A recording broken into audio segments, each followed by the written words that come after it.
그리고 여러분 선배들 성인간호와 강의를 작년에 했습니다. 코로나19로 인해서 이렇게 온라인 강의를 만나게 되어 좀 안타깝긴 하나 나름 설레이는 마음으로 시작해 보도록 하겠습니다. 먼저 1학기를 함께할 강의 계획서를 잠깐 살펴보도록 하겠습니다.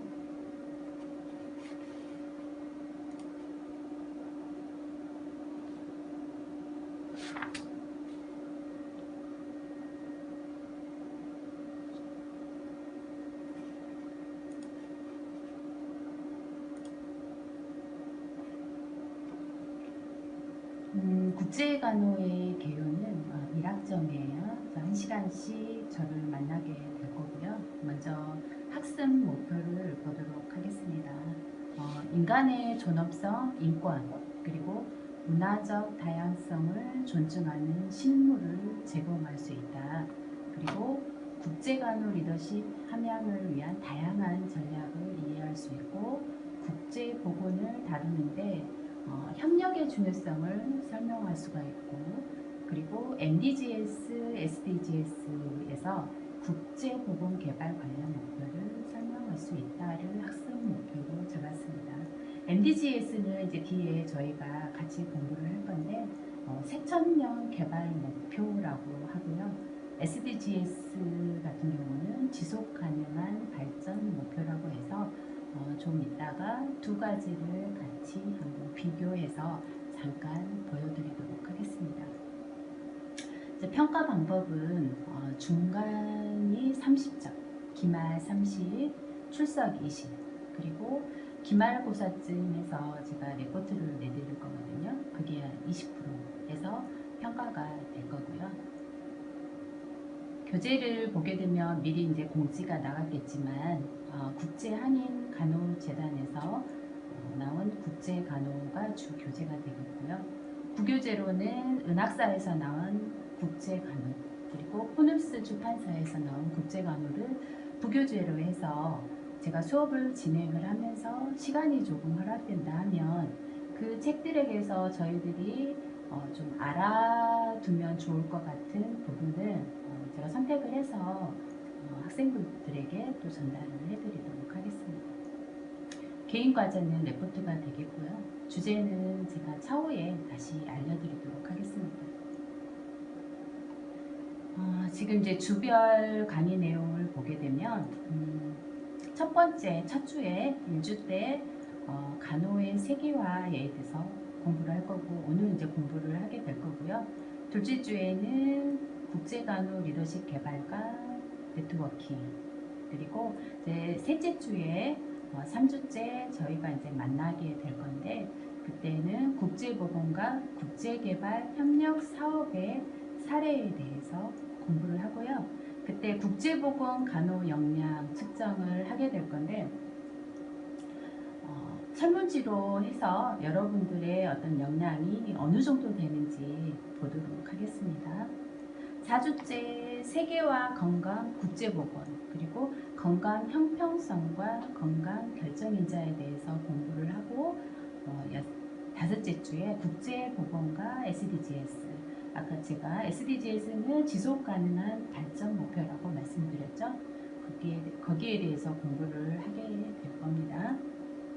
여섯째 주에 6주째에 국제보건 거버넌스와 시간이 된다 하면 국가별 의료 시스템에 대해서 한번 보고 7주째 때 이제 구체적으로 질병에 관련된 것이 들어가거든요. 그래서 여성과 아동 청소년 건강에 대해서 보고 중간고사는 7장까지만 보도록 하겠습니다.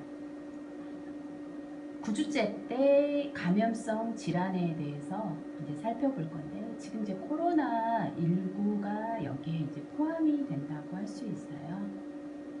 10주째 때는 비감염성 질환, 11주 때는 국제보건과 환경, 그리고 12주째 보건의료체계의 이해를 하고 구성 요소 등을 살펴보도록 하겠습니다. 13주째 때 의료분쟁 예방과 국제간호의 해외 진출과 취업에 대해서 보고요. 이때 다시 한번 국제보건간호 역량 측정을 해서 우리가 처음에 수업을 시작을 해서 측정했던 것과 이제 거의 끝나갈 때쯤 측정을 해서 어느 정도 발전이 있었는지를 보도록 하겠습니다. 14주째 뜬 종합 정리를 하고 이제 기말 준비를 해야 되니까 그때 종합 정리하고 국제보건 역량 측정에 대한 결과를 발표하도록 하겠습니다. 이렇게 이제 여러분들과 수업을 진행을 하도록 할게요.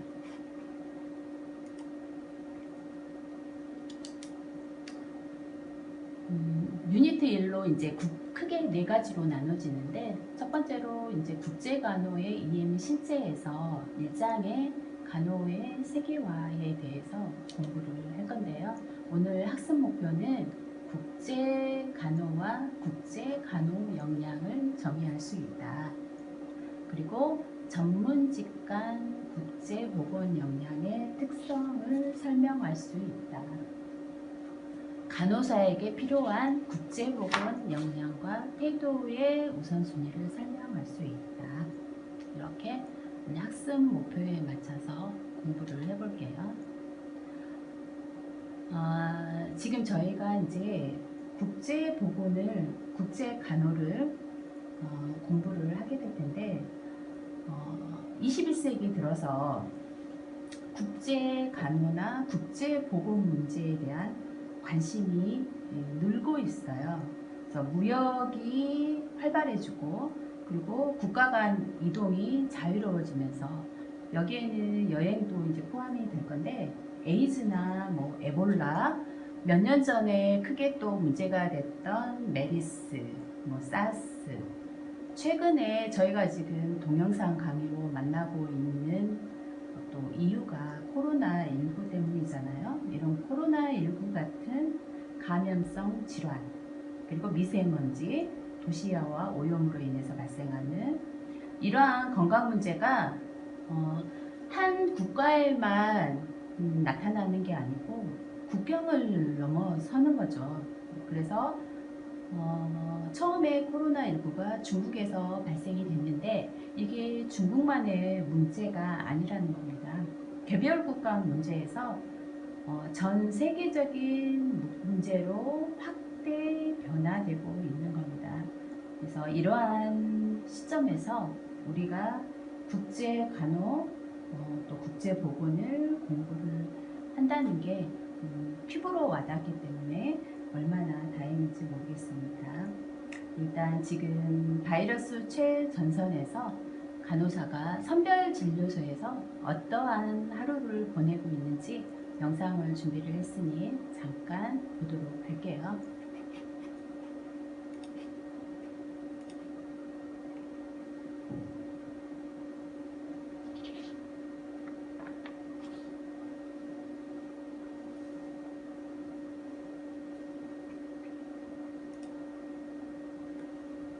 음성이 잘 안 들릴 수 있는데 이해해 주시고 봐주시기 바랍니다.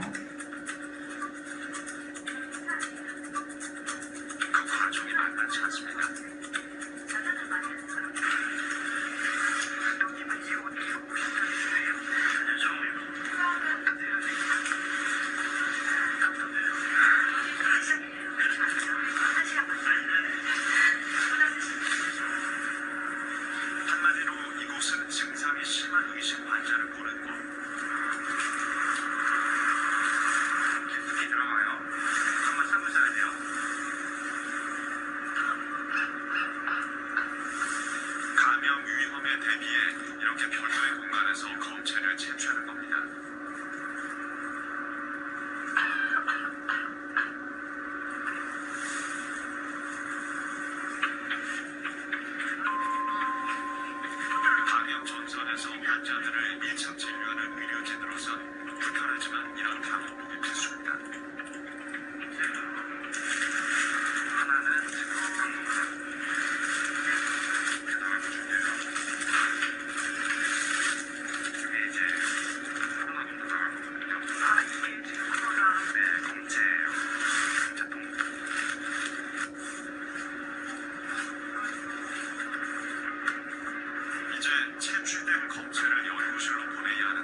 최전선에서 바이러스 최전선에서 간호사가 이렇게 힘들게 하루하루를 보내고 있습니다.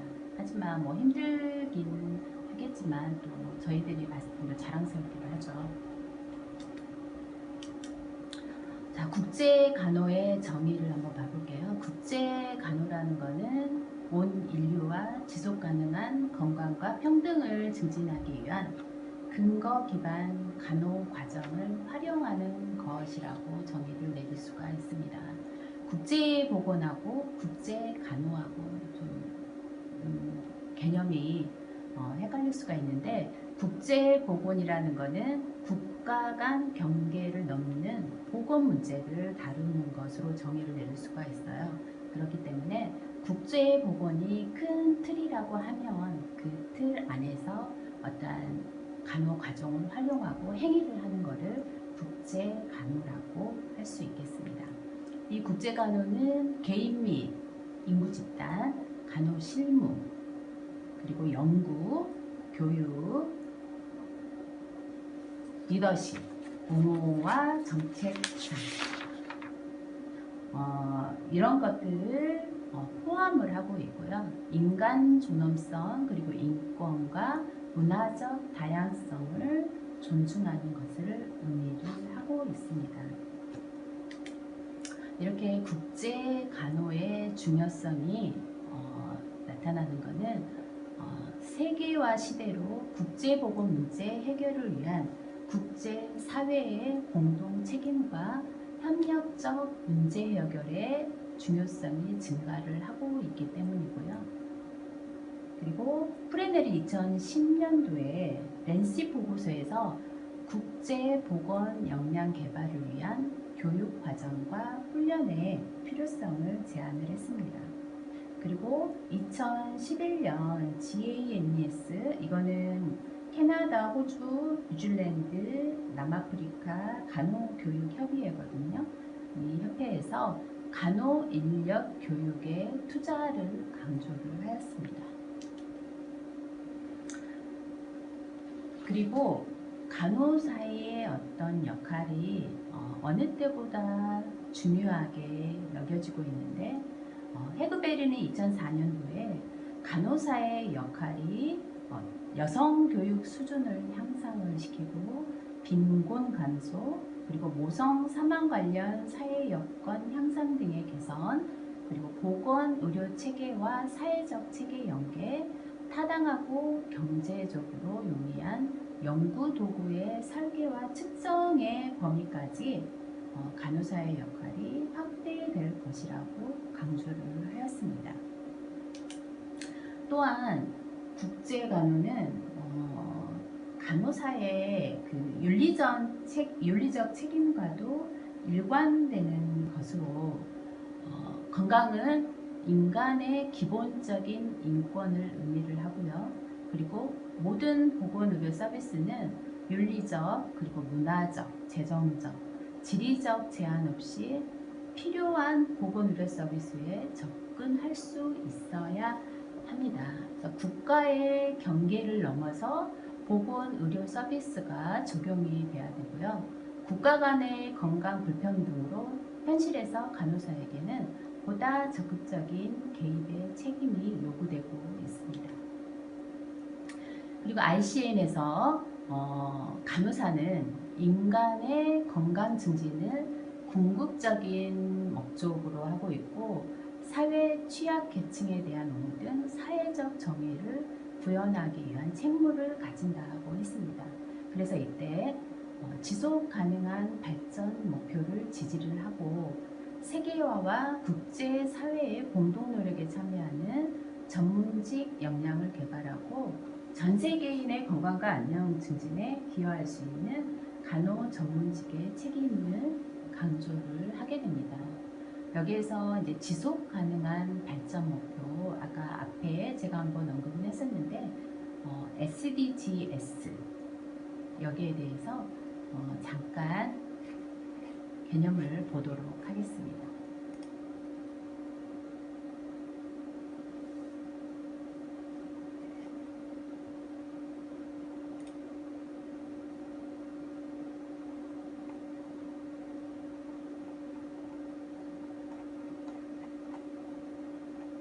자, SDGs는 어떤 것이냐? 이 지속 가능 발전 목표는 지속 가능한 발전을 위한 국제적인 약속이에요. 그래서 지속 가능한 발전이란 건 미래 세대의 필요를 충족시킬 수 있으면서 오늘날의 필요도 충족시키는 개념으로 사회와 경제 발전에 더불어 환경 보호를 함께 이루는 미래지향적인 발전을 의미합니다. 2015년 9월 유엔 회원 국가들이 모여서 합의한 것이 바로 이것이고요. 이 지속가능 발전 목표가 이전에 다른 약속이 전 지구적인 약속이 있었는데 그게 바로 새천년 개발 목표 MDGs입니다. 그러면 SDGs와 MDGs가 추구하는 것은 같으나 약간의 차이가 있어요. 그거를 잠깐 보게 되면 MDGs는 범위가 사회 발전 중심이라 하면 SDGs는 지속 가능 발전을 범위로 두고죠. 범위가 훨씬 더 넓죠. 그래서 경제나 사회, 환경을 포함을 하고 있고요. 달성 주제를 보게 되면 MDGs는 극심한 빈곤 중심이고 SDGs는 모든 형태의 빈곤과 불평등 감소를 달성 주제로 두고 있습니다. 대상 국가도 개발도상국이 달성해야 하는 문제를 MDGs가 그 범위로 삼았다면 SDGs는 개발도상국과 선진국 공통의 문제를 달성 대상 국가로 하고요.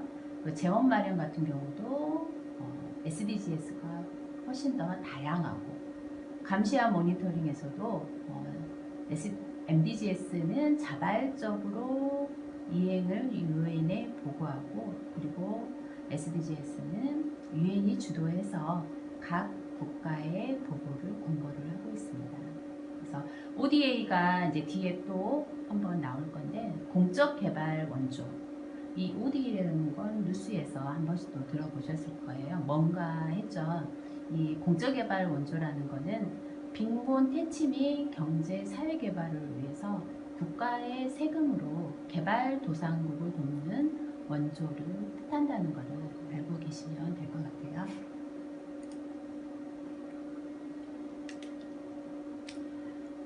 그래서 국제 간호 이제 역량을 보도록 하겠습니다. 이 국제 간호 역량은 2000년대 후반 들어서 타 분야의 보건의료인 교육에서 국제보건 역량 개발을 위한 노력이 활발해지기 시작을 했는데 의과대학 학생들에게 국외 현장에서 의료 서비스 경험을 제공을 하고 그리고 국제보건 이슈를 교육 과정에 포함을 시켰습니다. 그래서 의과대학이나 보건대학 학생들을 위한 국제보건 핵심 역량이 이때 개발이 되었고요.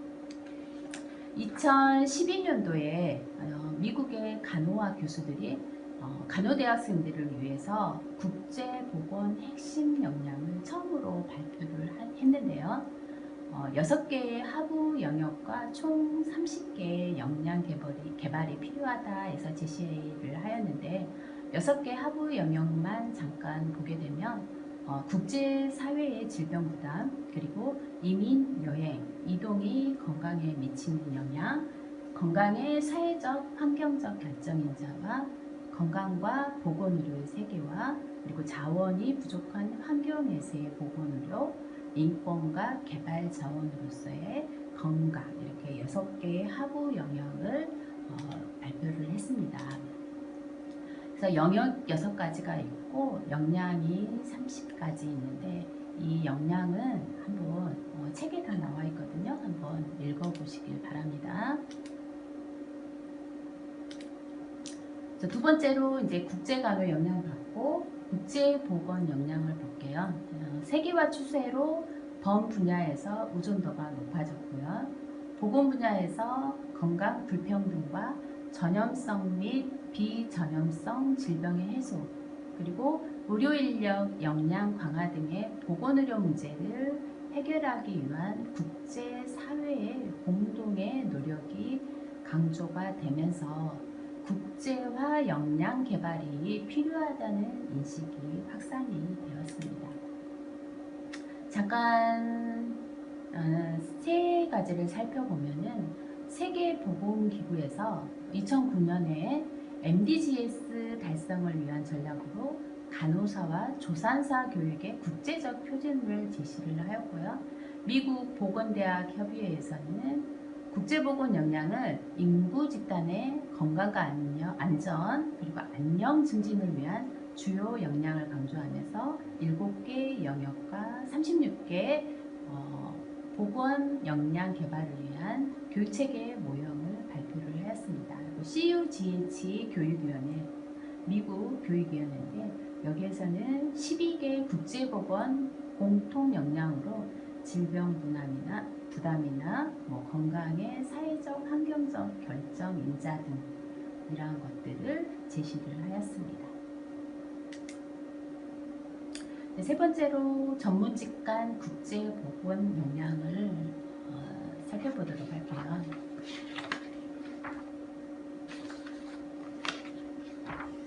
국제보건의 속성은 한 학문만 잘한다고 할 수 있는 게 아니고요.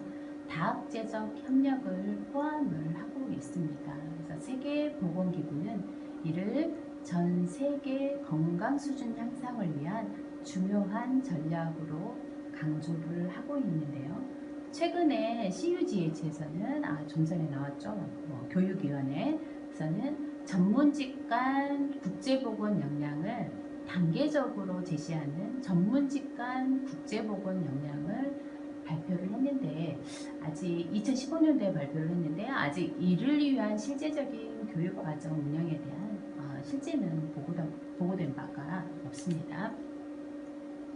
전문직 간 국제보건 역량을 4단계의 11개 영역 그리고 39 항목을 발표를 했어요. 그래서 단계를 보게 되면 1단계는 이제 국제시민 단계, 2단계는 탐색 단계, 3단계는 기본 실무 단계, 그리고 이제 4단계는 전문 실무 단계인데 국제시민 단계에서는 국제보건 관련 분야를 추구하는 학생들에게 필요한 역량을 말하고요. 2단계 탐색 단계에서는 미래의 건강 전문가 또는 국제보건 분야 경험을 준비하는 학생들에게 필요한 역량이라고 할 수 있겠습니다. 3단계 기본 실무 단계에서는 적절한 시간을 보내기를 목표로 하는 학생들에게 필요한 역량, 그리고 4단계 전문 실무 단계에서는 국제보건 종사를 목표로 하는 학생들에게 필요한 역량이라고 할 수 있겠습니다. 그리고 이 정의는 한번 읽어보시고요. 입원 환자 및 보호자 여러분께 지금 방송 나오는 거는 제가 병원에서 이거를 촬영을 하고 있는데 코로나19가 아울러 기침 등 호흡기 증상 때문에 있을 이렇게 시 방송을 마스크를 필히 착용해 주시고 하루에 2번씩 하고 주기적인 손소독제 있습니다. 사용 및 30초 이상 손 씻기 생활화를 당부드립니다. 손 씻기 앞으로도 잘하시고요. 감염 우리 예방과 안전한 학생분들 환경 유지를 위해 최선을 다하겠습니다. 다시 한번 알려드립니다. 병원 면회객 방문을 자제해 주시고 야간에는 출입문이 폐쇄되오니 입원 환자분들은 참고하여 주시기 바랍니다. 감사합니다. 이러한 국제보건 이슈를 해결하기 위해서는 전문직 간 협력이 중요하다고 앞에서도 언급을 해드렸고요. 그리고 타전공 학생들과의 교류를 통해서 전문직의 한계와 강점을 확인하고 서로 존중하고 배려하는 게 중요하다고 할 수 있습니다. 간호사에게 필요한 핵심 역량 개발과 더불어서 국제보건 전문직 간 역량에도 관심을 가져야 하는 게 중요합니다. 그래서 전문직 간 국제보건 우선순위 역량을 보게 되면 5가지 영역으로 나누어지고 또 세부적으로 역량들이 나와 있는데 국제사회의 질병 부담 영역에서는 전 세계적으로 발생하는 질병과 사망의 주요 원인을 알고 지역별 질병 위험의 차이를 설명할 수 있어야 합니다. 국제보건에서 건강불편 등을 감소시키기 위한 주요 공중보건 활동 등을 설명할 수 있어야 합니다. 그 밑에 뭐 건강보건 의료체계 세계와 역량 강화, 이런 전문직 실무, 그리고 건강 형평성과 사회적 정의에 대한 역량은 한번 책을 보시고 읽어주시기 바랍니다. 이렇게 전문직 간 협력이 요구되는 국제보건 현장에서 사람들의 생각과 행동 방식에 주목하는 개방적인 자세가 중요하고요. 다른 의견의 수용, 그리고 자신의 한계를 인정을 하고 내가 옳다고만 생각을 하면 안 되고 내 학문만 중요하다고 생각하면 안 되고요. 다른 전공의 존중, 그리고 상호 협력하는 자세가 매우 필요하다고 할 수 있습니다. 그래서 유네스코가 대학에서 SDGs를 달성을 위해서는 학생들에게 함양되어야 하는 역량으로 제시한 자기인식, 협력, 파트너십, 그리고 다학제 상황에 익숙함과 일맥상통한다고 할 수 있겠습니다. 자, 오늘 공부한 거에 대해서 간단하게 요점 정리를 해보면 국제 간호라는 게 어떤 거였죠? 온 인류와 지속 가능한 건강과 평등을 증진하기 위한 근거 기반 간호 과정을 활용하는 것을 국제 간호로 정의를 하고 있습니다. 간호사의 역할은 확대되는데 여성 교육 수준 향상과 빈곤 감소, 모성 사망 관련 사회 여건 향상 등의 개선, 그리고 보건의료 체계와 사회적 체계 연계, 타당하고 경제적으로 용이한 연구 도구 설계와 측정까지 간호사의 역할이 확대될 것이라고 했습니다. 세 번째로 국제화 시대의 전문가로 갖춰야 할 국제보건 핵심 역량에서 6가지 영역을 말했고 또 하위 영역이 있었는데 크게 6가지 영역만 보자 하면 국제사회의 질병부담, 그리고 이민, 여행, 이동이 건강에 미치는 영향, 건강의 사회적, 환경적 결정인자, 건강과 보건의료의 세계화, 그리고 자원이 부족한 환경에서의 보건의료, 그리고 인권과 개발 자원으로서의 건강을 국제보건 핵심 역량의 영역으로 보고 있습니다. 이렇게 3가지 정도로 요점 정리를 해드렸고요. 다음 시간에는 국제 간호 리더십 개발을 위해서 우리가 어떠한 전략을 세울 수 있는지 여러 가지 이제 프로그램을 안내를 해드릴 건데 봉사를 하는 것과 그리고 또 국제적인 봉사와 여러 가지 프로그램에서 우리들이 어떻게 참여를 하면 좋을지에 대해서 말씀을 드리도록 하겠습니다. 국제간호가 조금 강의 시간이 좀 딱딱할 수도 있고 재미가 없을 수도 있는데 최대한 지루하지 않고 흥미를 잃지 않도록 강의 시간을 구성을 해보도록 하겠습니다. 그러면 다음 주에 또 뵙도록 하겠습니다. 감사합니다.